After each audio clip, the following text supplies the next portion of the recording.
Hello guys, welcome back to our channel global online मराठीमध्ये आपल्या सगळ्यांचं स्वागत आहे. आजच्या लेक्चरमध्ये आपण बघणार आहे दिल्ली सल्तनत. दिल्ली सल्तनत यामधील गुलाम वंश. गुलाम वंशातील सगळे शासक कुतुबुद्दीन ऐबकांपासून पर्यंतचे सगळ्या शासकांचा अभ्यास आजच्या लेक्चरमध्ये आपण करणार आहोत. म्हणून हा जो लेक्चर आहे तो लक्षपूर्वक बघा आणि शेवटपर्यंत बघायला विसरू नका. सोबतच हा जो लेक्चर आहे त्याला लाईक करत चला. लेक्चर सुरू करण्यापूर्वी जे स्टुडंट आपल्या चॅनलवर नवीन असणार त्यांच्यासाठी ही महत्त्वपूर्ण सूचना आहे की जे सेट एक्झाम 2022 ला होणार आहे असिस्टंट प्रोफेसर या पदाकरिता, त्यासाठी ग्लोबल ऑनलाईन चॅनलवर हिस्ट्री या सब्जेक्टचा फुल कोर्स लॉन्च केलेला आहे. हा कोर्स परचेस करण्याची फीस 4000 रुपये आहे आणि या 4000 मध्ये आपल्याला पेपर 1 प्लस पेपर 2 दोनही पेपरचा संपूर्ण अभ्यासक्रम कव्हर केलेला आपल्याला मिळेल. म्हणून हा जो कोर्स आहे तो परचेस करण्यासाठी आपण या व्हॉट्सअप नंबरवर संपर्क करा. लवकरात लवकर कोर्स परचेस करून जॉईन व्हा, जेणेकरून आपल्या तयारीला आणखीन तुम्हाला बूस्टअप करता येणार. ठीक आहे. आणि हा कोर्स बाय केल्यानंतर आपल्याला काय काय सुविधा उपलब्ध असेल तर यामध्ये आपल्याला मॉक टेस्ट मिळेल, ज्यामध्ये हिस्ट्री या सब्जेक्टच्या 10 पेक्षा अधिक मॉक टेस्ट असेल. इवन पेपर 1 च्या 50+ मॉक टेस्ट आपल्याला मिळणार. संपूर्ण अभ्यासक्रमावरील नोट्स मिळेल आणि हिस्ट्री या सब्जेक्टची नोट्स जी आहे ते आपल्याला इंग्लिश आणि मराठी दोनही लँग्वेजमध्ये टोटल 10 युनिट्स आपल्याला अवेलेबल असेल. ओके. याशिवाय व्हिडिओ लेक्चर्स असेल. व्हिडिओ लेक्चर सोबत आपल्याला डाऊट क्लिअरिंग सेशन पण असेल की कोणत्याही टॉपिकबद्दल काही डाऊट असल्यास तुम्ही मला विचारू शकता. सोबतच सरावासाठी MCQ असेल आणि PYQ असेल. आणि एक्झामसाठी या दोन्ही गोष्टी खूपच जास्त महत्त्वपूर्ण आहे. म्हणून लवकरात लवकर आपली नवीन जे बॅच आहे ते जॉईन करा आणि कसं व्हा आपल्या तयारीला आणखीन समोर घेऊन जा आणि येणाऱ्या सेट परीक्षेला आपण काय होणार, पूर्णपणे तयार होऊन जाणार. ठीक आहे. तर चला तर मग याशिवाय आपल्या हा जो ॲप आहे त्यावर इव्हॅल्युएशन टेस्ट आहे. तुम्ही हे इव्हॅल्युएशन टेस्ट सुद्धा देऊ शकता, कारण ही जी इव्हॅल्युएशन टेस्ट आहे ती फ्री ऑफ कॉस्ट आहे. याचे कोणतेही चार्ज घेतले जाणार नाही. ओके. चला तर मग आजच्या आपल्या लेक्चरला आपण सुरुवात करूया. बघा, आजचा आपला टॉपिक आहे दिल्ली सल्तनत. ओके. आता दिल्ली सल्तनत कशा प्रकारे निर्माण झाली याचा अभ्यास आपण लास्ट लेक्चरमध्ये केलेलाच आहे. ठीक आहे. तर दिल्ली सल्तनत जे आहे यामध्ये एकूण 5 वंशाचा शासन होता. किती वंशाचं? तर 5 वंश यांनी शासन केलं आहे दिल्ली येथे. ठीक आहे. ज्यामधून सर्व प्रमुख आहे गुलाम वंश, जो प्रथमही आहे. गुलाम का बरं? कारण यामधील जे शासक राजसिंहासनावर आले ते गुलाम होते. ओके. आणि कशा प्रकारे होते याचा डिटेल अभ्यास आजच्या लेक्चरमध्ये आपण करणार आहे. सेकंड आहे आपला खिलजी वंश. आता खिलजी जे आहे त्यामध्ये आपण अल्लाउद्दीन खिलजी, जलालुद्दीन खिलजी यांचा अभ्यास आपण खिलजी वंशामध्ये करणार आहे आणि त्यांचा कार्यकाळ 1290 पासून 1390 असा आहे. यानंतर आहे तिसऱ्या क्रमांकावर तुघलक वंश. तुघलक वंश महत्त्वपूर्ण ठरते कारण यामध्ये आपण मोहम्मद बिन तुघलक आणि फिरोजशाह तुघलक यांचा अभ्यास करणार आहे. सोबतच चौथ्या क्रमांकावर सय्यद वंश आहे आणि लास्ट आहे लोधी. अशा प्रकारचे आपण 5 वंशाचा अभ्यास दिल्ली सल्तनत या टॉपिकमध्ये आपण करणार आहे. ठीक आहे. तर बघा, सर्व प्रमुख आपण कोणता वंश अभ्यासू? तर गुलाम वंशाला आजपासून आपण सुरुवात करणार आहे. ठीक आहे. तर बघा, जे खिलजी वंश आहे यांचं शासन काय होतं? कमी काळपर्यंत होतं. बघा, तुम्हाला इथे मिळेल की खिलजी जे होते हे 1290 नसून 1320 आहे. ओके. तर हे जे आहे ना, आणि सर्वाधिक काळापर्यंत कोणी शासन केले? तर सर्वाधिक काळापर्यंत तुघलक वंशाने शासन केल्याचं आपल्याला दिसून येते. ठीक आहे. आणि सर्वाधिक कमी आहे खिलजी, तर सर्वाधिक जास्त आहे तुघलक वंश. अशा प्रकारे यांचा जो पिरियड आहे तो पण महत्त्वपूर्ण आहे. आणि सगळ्यात महत्त्वाचं म्हणजे की हा क्रम जो आहे, सुरुवातीला गुलाम वंश, नंतर खिलजी, नंतर तुघलक आणि सय्यद आणि लास्ट मध्ये राहील आपला लोधी वंश. हा जो क्रम आहे तुम्ही काय करा, व्यवस्थित लक्षात ठेवा. ठीक आहे. जेणेकरून काय होणार, जर आपल्याला क्रमही विचारलं तर आपण ह्या क्वेश्चनचा परफेक्ट आन्सर करू शकतो आणि 2 मार्क्स आपले जे स्कोर कार्ड असेल त्यामध्ये आपण ऍड करू शकतो. ओके. चला तर आपण गुलाम वंशाकडे वळूया. गुलाम वंश खूप जास्त महत्त्वपूर्ण आहे. त्यामुळे गुलाम वंशातील कोणकोणते शासक सगळ्यात जास्त महत्त्वपूर्ण आहे आणि त्यांचा अभ्यास आपल्याला करायचा आहे ते आपण सगळ्यात अगोदर बघूया. तर गुलाम वंशातील पहिले जे शासक आहे कुतुबुद्दीन ऐबक आहे. ठीक आहे. आणि कुतुबुद्दीन ऐबक जे आहे ते भारतामध्ये तुर्की राज्याचे संस्थापक आहे. कोण? कुतुबुद्दीन ऐबक. ठीक आहे. यानंतर कुतुबुद्दीन ऐबकाचे जे मुलगा आहे आरामशहा, त्यांनी राज्य केलं, पण तो कसा होता? एकदम विलासी आणि आळशी असल्यामुळे तो जास्त वेळ काय शासन करू शकला नाही. त्यानंतर इल्तुतमिश आला आणि हे जे इल्तुतमिश होते ते कुतुबुद्दीन ऐबकांचा जवाई होता आणि सोबतच त्यांचा गुलाम सुद्धा होता. ओके. तर त्यानंतर शमशुद्दीन इल्तुतमिश आले आणि यांचं कार्यकाळ आपल्यासाठी महत्त्वपूर्ण आहे. यानंतर रुकुउद्दीन फिरोजशाह आला. ठीक आहे. त्यानंतर रजिया आली आणि रजिया सुद्धा इल्तुतमिशची पुत्री होती. ओके. आणि ही पहिली स्त्री शासिका आहे ज्यांनी काय केला? मध्ययुगीन भारतामध्ये पहिली स्त्री शासिका रजिया आहे, जे कसं सुलतान बनल्या होत्या. ठीक आहे. त्यानंतर मुइझुद्दीन बहरमशाह यांचं शासन कार्य सुरू होते आणि यांचे सुद्धा शासन काळामध्ये जे इतर 40 वर्ग आहे, 40 वर्ग, त्यांचं वर्चस्व आपल्याला दिसून येते. त्यानंतर अल्लाउद्दीन मसूद शाह, नासिरुद्दीन आणि गयासुद्दीन बलबन. आता गयासुद्दीन बलबन जे आहे ना ते 40 गुलामांमधील एक होते. आता हे 40 गुलाम कोणते, म्हणजे 40 काय आहे याचा सुद्धा अभ्यास आपण आज करूया. ओके. तर बघा, बलबन जे आहे ते इल्तुतमिश यांचे काय होते? गुलाम होते. ठीक आहे. इल्तुतमिश यांचे गुलाम कोण होते? तर बलबन होते. ठीक आहे. तर यांनी खरीदलं होतं त्यांना. आणि त्यानंतर केकुबाद आणि केमोर्स अशा प्रकारे काय शासक होऊन गेले. ठीक आहे. आणि हे जरी आपलं एक गुलाम वंश जरी असलं, त्यामध्ये 3 वंशांच्या शासकाने राज्य केलेलं आपल्याला दिसून येते. गुलाम वंश हा आपण गुलाम वंश जरी म्हटलं तरी गुलाम वंशामध्ये काय आहे? तर गुलाम वंशामध्ये 3 वेगवेगळ्या वंशाच्या शासकांनी राज्य केलेले आपल्याला दिसून येते, ज्यामधून गयासुद्दीन बलबन जे आहे ते बलबनी वंशाचे होते. कोणते वंशाचे? बलबनी. ओके. हा त्यांचं वंशाचं नाव आहे. ठीक आहे. आणि जे कुतुबुद्दीन ऐबक होते ते कुतबी. ठीक आहे. कोणते वंशाचे होते? तर कुतबी वंशाचे होते आणि हे तुर्क सुद्धा होते. आणि इल्तुतमिश जे आहे ते काय? शमशी अशा वंशाचे होते. शमशी. ओके. तर बघा, आपण जरी गुलाम वंशाचा अभ्यास करीत असलो तरी यामध्ये आपल्याला वेगवेगळे 3 काय वंश दिसतात, ज्यामध्ये कुतबी आहे, शमशी आहे आणि बलबनी आहे. ओके. तर चला, तर सगळ्यात पहिले आपण अभ्यासूया कुतुबुद्दीन ऐबक. कुतुबुद्दीन ऐबक जे आहे त्यांचं कार्यकाळ आहे 1206 पासून 1210. ठीक आहे. तर कुतुबुद्दीन ऐबक जे आहे त्यांना भारतामध्ये तुर्की साम्राज्याचं संस्थापक असं म्हटलं जातं. काय म्हटलं जाते? तर तुर्की साम्राज्याचे संस्थापक असं त्यांना म्हटले जाते. सगळ्यात महत्त्वाचे म्हणजे हे काय होते? मोहम्मद गोरी जे आहे त्यांचे काय? हे गुलाम होते आणि त्यांच्या मृत्यूनंतर त्यांचे जे राज्य झाले त्यांच्या राज्याचे हे काय? योग्य उत्तराधिकारी होते. कुतुबुद्दीन ऐबक जे आहे त्यांचं नावाचा अर्थ काय होते? चंद्रमाचा देवता.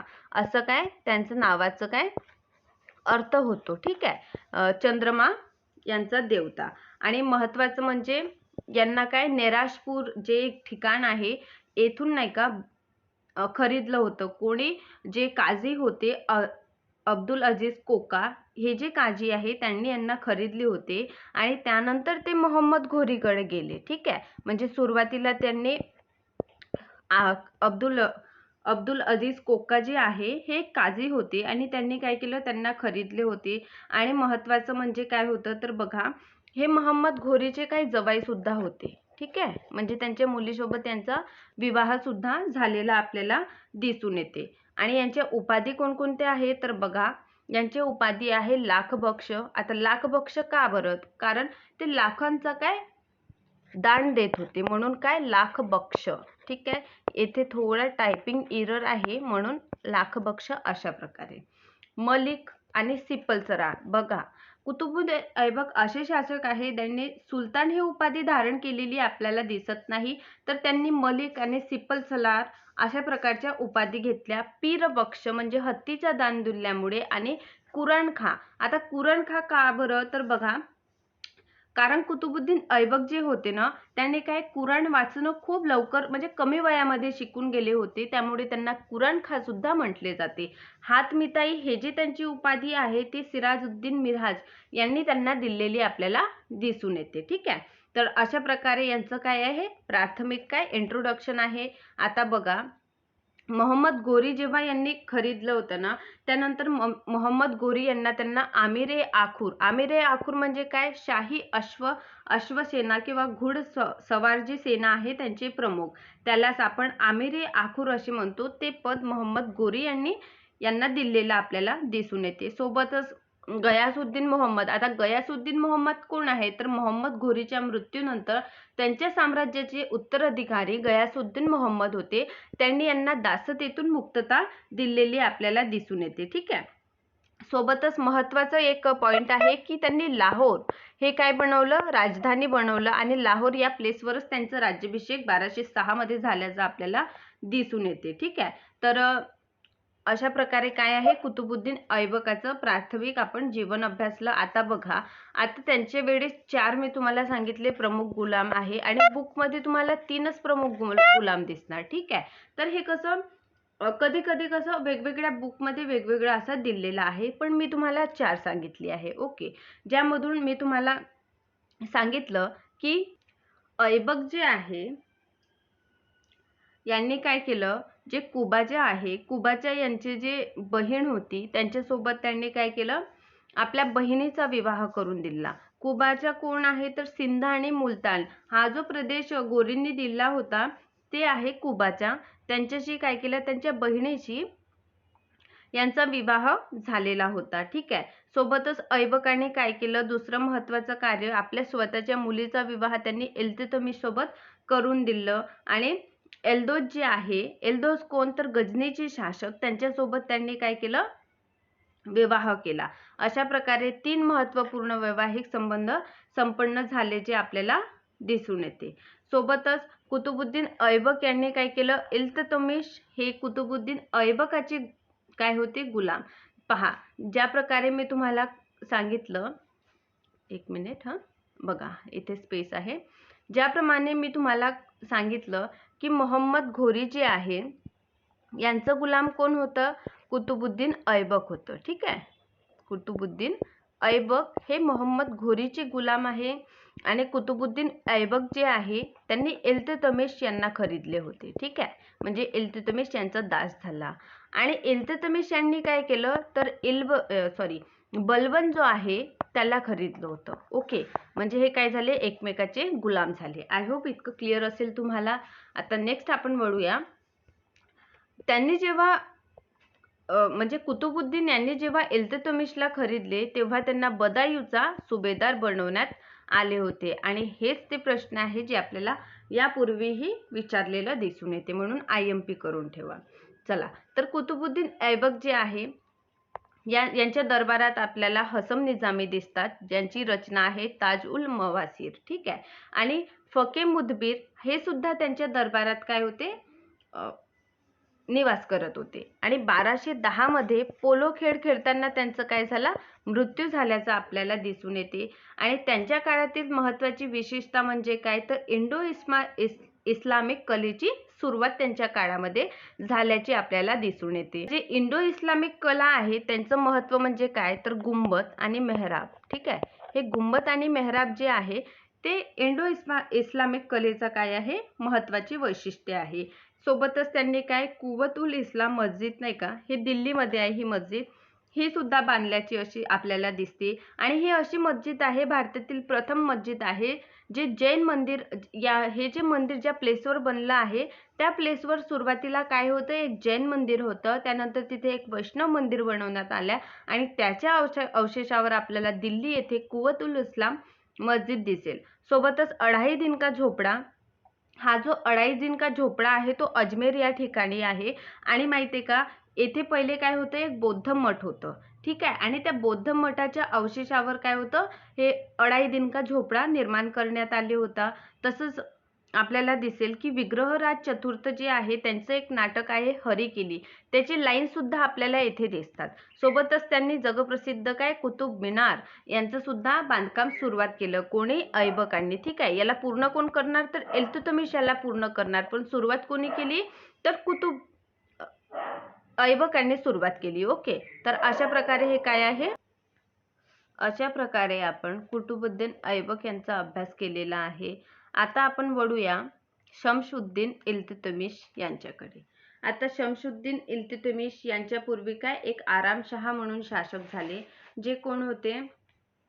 जे काय दिसतात आपल्याला, जे ऐबक आहे त्यांचे पुत्र ते होते. ठीक आहे, पण ते कसं त्यानंतर इल्तुतमिश ते कसं योग्य नव्हते, म्हणून काय केलं तर इल्तुतमिश यांना गादीवर बसवण्यात आले. ठीक आहे, तर बघा इल्तुतमिश जे होते ते शमशी किंवा इल्बरी, हे काय होते? शमशी किंवा इल्बरी तुर्क होते. ठीक आहे, इल्बरी. आणि यांचे वडिलांचे नाव होते इलम खां. ठीक आहे, आणि हे कसं दिसायला खूप जास्त सुंदर होते, त्यामुळे त्यांचे जे भाऊ होते ते त्यांची ईर्ष्या करायला लागले आणि गुलामांचं जे बाजार असते तेथे त्यांना विकून दिले. ठीक आहे, आणि विकल्यानंतर ते जे एक व्यापारी होते चुस्त कबा यांच्याकडे आले आणि यांच्याकडूनच ते कुतुबुद्दीन ऐबक यांच्याकडे गेल्याचे आपल्याला दिसून येते. कुतुबुद्दीन ऐबकाने काय केलं? इल्तुतमिश यांना सर ए जहांदार हा पद दिलं आणि नंतर आमिरे शिकार, म्हणजे हे दोन्ही पद कसे असतात? खूप जास्त असे महत्त्वपूर्ण असल्याचे आपल्याला दिसून येते. ठीक आहे, असं पद त्यांना दिल्याचं दिसते. सोबतच बदायूचा इक्ता दिला. इक्ता म्हणजे काय? तर एक विशिष्ट भूमीचा तुकडा, त्याला आपण इक्ता असे म्हणतो. आणि इक्ता पद्धतीला सुरुवात सुद्धा इल्तुतमिश यांनी केल्याची आपल्याला दिसून येते. इल्तुतमिश यांच्या उपाधी महत्त्वपूर्ण आहे, कारण त्यांना गुलामो का गुलाम म्हणतात. मी का बरं? पहा, मोहम्मद घोरीचा गुलाम कोण? कुतुबुद्दीन ऐबक. ऐबकाचा गुलाम कोण? तर इल्तुतमिश. आणि इल्तुतमिशचा गुलाम कोण? तर इल्तुतमिशचा आपल्याला बलबन गुलाम दिसतो. म्हणून यांना गुलामांचा गुलाम, सुलतान ए सहित, मकबरांचा पितामह. पहा, पहिला मकबरा जो आहे तो कोणी बांधला? तर इल्तुतमिश यांनी. का बरं? त्यांची मुलगा जो आहे नासिरुद्दीन यांचा मृत्यू झाला होता, तर त्यांच्या उपलक्षामध्ये त्यांनी काय केलं? एक मकबरा बनवलं. त्यांचं नाव आहे सुलतानगडी मकबरा. हा काय होता? भारतातील पहिला मकबरा होता आणि त्यामुळेच यांना मकबरा शैलीचा पितामह असं म्हटलं जाते. आर.पी. त्रिपाठी यांनी यांना वास्तविक संस्थापक सुद्धा म्हटलेले आहे. जेव्हा इल्तुतमिश सत्तावर आरूढ झाले, त्यांच्यासमोर आंतरिक समस्या होता आणि बाह्य समस्या होत्या. आणि बाह्य समस्यामध्ये एल्दोसची समस्या. पहा, त्यांच्यासोबत काय कुतुबुद्दीन ऐबकाने काय वैवाहिक संबंध स्थापन केले होते. तर एल्दोस जे आपले इल्तुतमिश आहे त्यांच्या समोर एल्दोसची समस्या होती, कुबाच्याची समस्या होती आणि मंगोल आक्रमणाचं काय भीती सुद्धा आपल्याला दिसून येते. ज्यावेळी इल्तुतमिश काय विराजमान झाले सिंहासनावर, त्यावेळी मंगोल आक्रमणाचा धोका होता. ठीक आहे,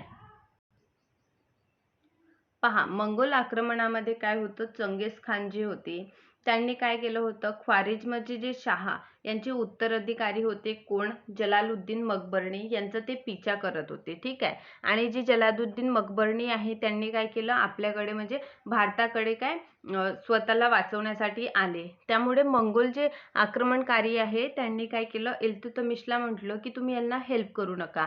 आणि इल्तुतमिशनं समजा जर हेल्प केली असती तर आपल्याला दिसेल की दिल्लीवर काय जे मंगोल आक्रमण आहे ते सुद्धा झालं असतं. म्हणजे इल्तुतमिशने जे हेल्प केली नाही, त्यामुळेच काय झालं? मंगोल आक्रमणाचा जे धोका होता तो टळला. ठीक आहे, यासोबतच त्यांच्यासमोर राजस्वाच्या समस्या होत्या, सुलतानाप्रती जे व्यक्तींची निष्ठा आहे ते प्राप्त करण्याच्या समस्या होत्या आणि सोबतच प्रशासन कसं सुरू करायचं हा सुद्धा त्यांच्यासमोर समस्या आपल्याला दिसून येते. ठीक आहे, जेव्हा ते उत्तर पश्चिम सीमेवर आपले पुत्र जे आहे नासिरुद्दीन यांना पाठवले, तेव्हाच त्यांचा मृत्यू झाला आणि यातूनच त्यांनी काय सुलतानगडी मकबरा बनवलं. हा मकबरा भारतातील पहिला मकबरा आहे. सोबतच त्यांनी काय केलं? प्रशासनाचं म्हणजे सेनेचा गठन केलं. कोणी? इल्तुतमिश यांनी. ठीक आहे, आणि तुर्काने चहलगामी काय होते? तर 40 गुलाम होते. यामध्ये टोटल किती? 40 गुलाम असायचे. हे जे तुर्काने चहलगामी आहे याची सुरुवात इल्तुतमिश यांनी केली होती. सोबतच त्यांनी मुद्रा प्रशासनाला सुरुवात केल्याची आपल्याला दिसून येते. आता बघा, मुद्रा प्रशासनाला सुरुवात करणारा हा इल्तुतमिश जे आहे ते प्रथम शासक आहे. ठीक आहे. पहा, हे जे 40 तुर्क असायचे किंवा हे जे 40 गुलाम होते ना, ते इल्तुतमिशला खूप जास्त काय हेल्प करायचे. त्यांच्या सहाय्यतामुळेच काय झालं, ते इतके जास्त सफल झाल्याचे आपल्याला दिसून येते.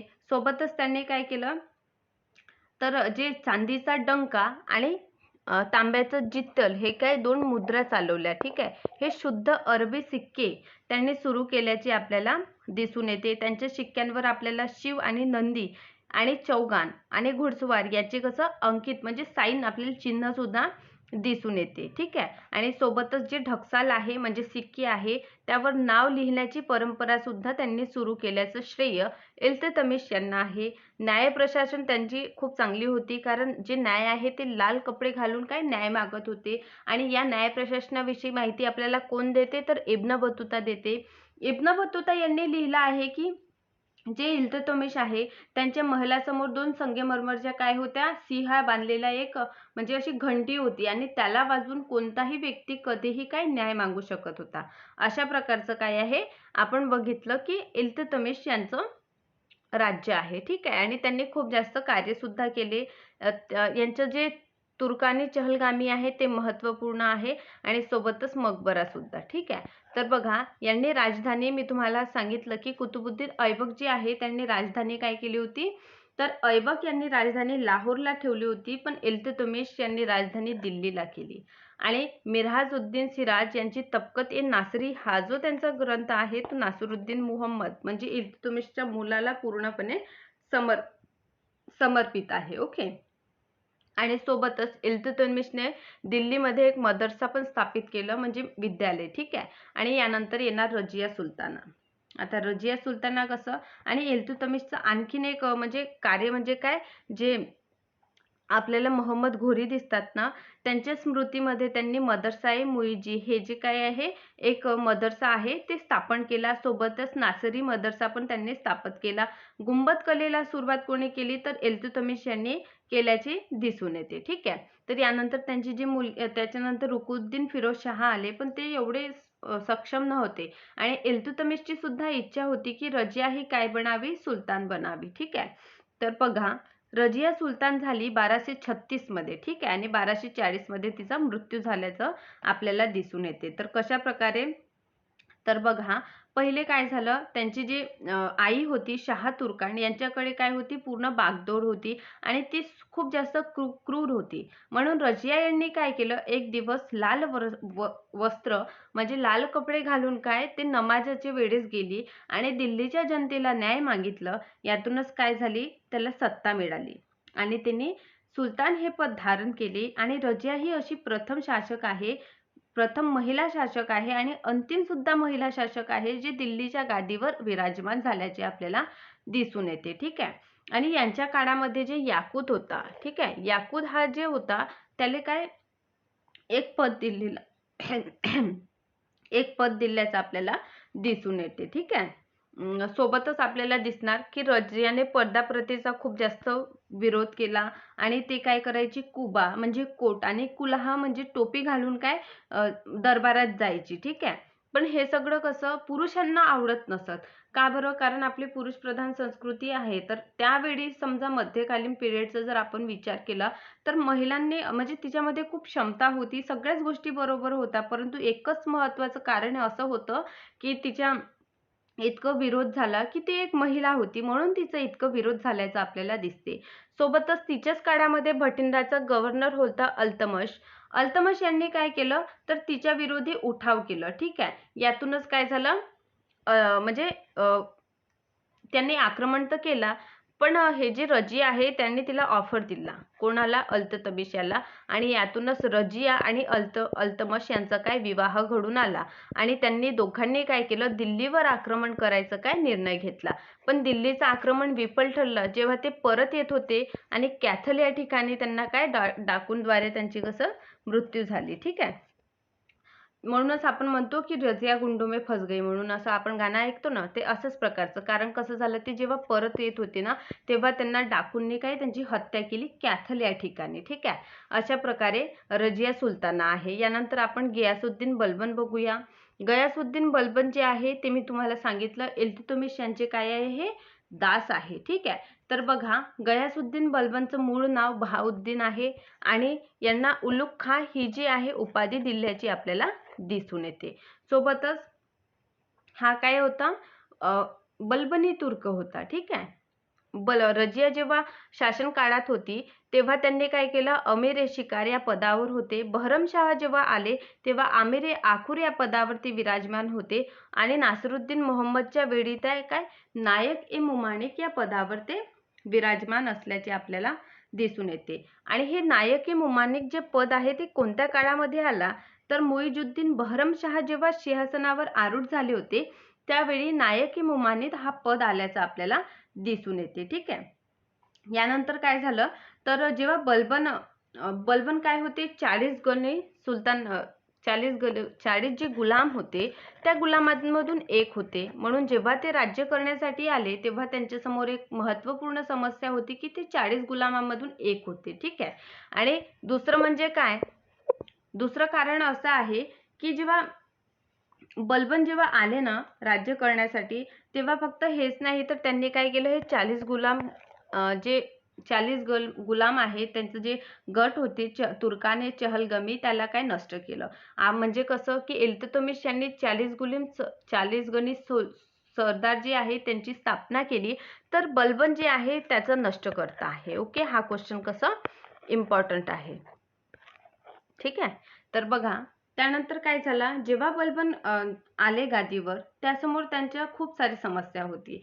त्यामधून एक समस्या होती मेवाती यांची. आता हे मेवाती काय, हे काय लूट करायचे, त्यामुळे लोकांना फार जास्त काय प्रॉब्लेम्स यायचे या मेवाती यांमुळे. त्यामुळे त्यांनी काय केलं, संपूर्ण जंगलच कापून टाकले आणि मेवात्याच्या समस्यांचा काय बंदोबस्त केले. याशिवाय त्यांनी विवाह समारंभावर खूप जास्त कडे नियंत्रण त्यांनी लावले आणि काय केलं, यांच्या काळात दिल्लीमध्ये कसं मंगोलचं आक्रमण व्हायचं, या आक्रमणापासून वाचवण्यासाठी त्यांनी सेना म्हणजे स्थायी सेना म्हणजे दिवाने अर्जची स्थापना त्यांनी केल्याची आपल्याला दिसून येते. बलबन यांनी मद्यपानाचा विरोध केला आणि हा पण प्रश्न विचारलेला आपल्याला दिसून येते. ठीक आहे. तर बघा, बलबन जे आहे त्यांचं पुत्र आहे मुहम्मद म्हणून. ठीक आहे. त्यांचं काय मृत्यू झाल्याचं आपल्याला दिसून येते आणि यांच्या पुत्राचं जेव्हा मृत्यू झालं ते जेव्हा राजदरबारात होते तेव्हा त्यांनी म्हणजे बिलकुल एक्सप्रेशन दिले नव्हते, अशा प्रकारचं काय वर्णन आपल्याला दिसून येते. सोबतच बलबनचं महत्त्वाचं एक कार्य म्हणजे लहू एवं लुहान जी त्यांची पॉलिसी आहे ते खूप जास्त महत्त्वपूर्ण आहे. त्यांनी स्वतःला काय केलं, स्वतःचे सुलतानचं जे औचित्य आहे ते सिद्ध करण्यासाठी जिले इलाही असं स्वतःला म्हटले आणि नियाबत ए खुदाई असं सुद्धा त्यांनी स्वतःला म्हटलं आहे.